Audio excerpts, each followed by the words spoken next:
네, 6일 지방선거와 국회의원 보궐선거에 나설 주요 후보들이 일제히 등록을 마치면서 여야가 본격적인 선거 경쟁에 들어갔습니다. 국민의힘과 민주당이 각각 선거대책위원회 회의로 경쟁의 시작을 알린 가운데 민주당은 잇따르는 당내 성비위 의혹이 선거에 미칠 영향을 주시하고 있습니다.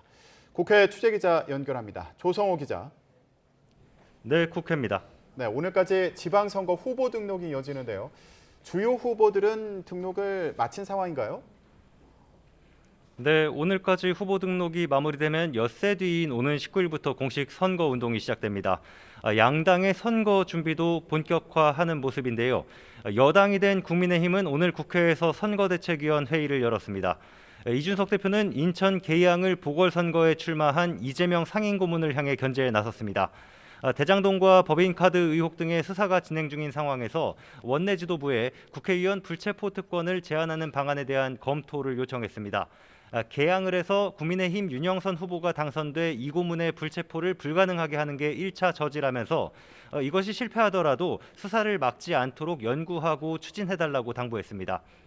김기현 공동선대위원장은 같은 회의에서 민주당 박완주 의원 제명 의결로 드러난 성비위 의혹을 강하게 비판했습니다. 과거 사례들을 언급하면서 민주당과 강성 지지자들이 피해자들에 대한 2차, 3차 가해를 휘두르는 것을 보며 국민은 분노를 토해낸다며 이런 것이야말로 반지성적 행태라고 지적했습니다. 국민의힘은 인재 영입에도 나섰습니다. 오늘 당구 여신으로 불리는 프로당구 선수 차유람을 특보로 영입했는데요. 차유람 선수는 지방선거 과정에서 유세와 홍보 활동을 벌일 예정입니다. 네, 민주당은 첫 회의를 경기도에서 했죠. 네, 이재명 상임고문이 총괄 선대위원장을 맡은 민주당은 첫 중앙선대위 회의를 경기도 수원시 김동연 경기지사 후보 선거 사무소에서 진행했습니다. 전임 경기지사인 이 고문이 김 후보 선거에 힘을 실어주기 위한 자리인데요. 이 고문은 지방선거에선 지방살림, 다시 말해 국민의 삶을 책임지는 유능한 일꾼이 필요하다고 강조했습니다. 대선을 통해 심판은 끝났으니 유능한 민주당 후보들을 선택해달라고 당부했습니다. 어제 성비위 의혹으로 제명된 박완주 의원 사건과 관련한 사과는 없었습니다. 다만 회의를 마친 뒤 기자들 질문에 당 지도부의 사과 입장에 공감한다고만 짧게 밝혔습니다. 하지만 당 차원에선 김원희 의원 지역 보좌관의 성폭행 의혹 관련 2차 가해, 최강욱 의원의 성희롱 발언 등 잇따르는 당내 성비위의 고심이 깊어지는 모습입니다.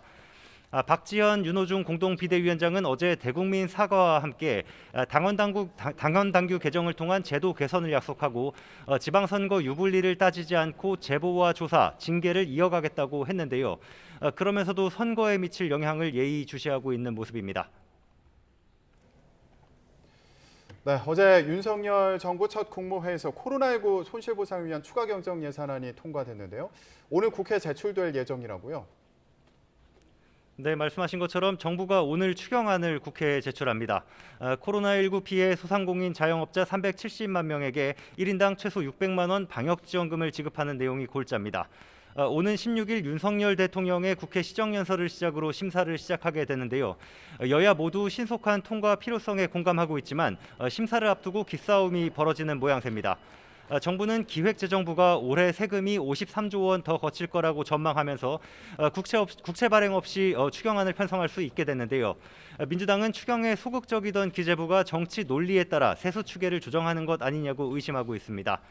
윤호중 비대위원장은 숫자 꿰맞추기식으로 거치지 않은 세금을 숫자 꿰맞추는 방식으로 거치지 않은 세금으로 짠 가불 추경이라면서 국가재정에 분식회계가 있어서는 안 된다며 현실적 재원 조달 방안을 여야가 논의해야 한다고 밝혔습니다. 반면에 국민의힘은 초과세수 오차는 문재인 정부 잘못이라고 질타했습니다.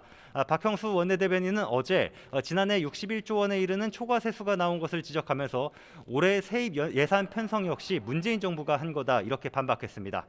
지금까지 국회에서 YTN 조성호입니다.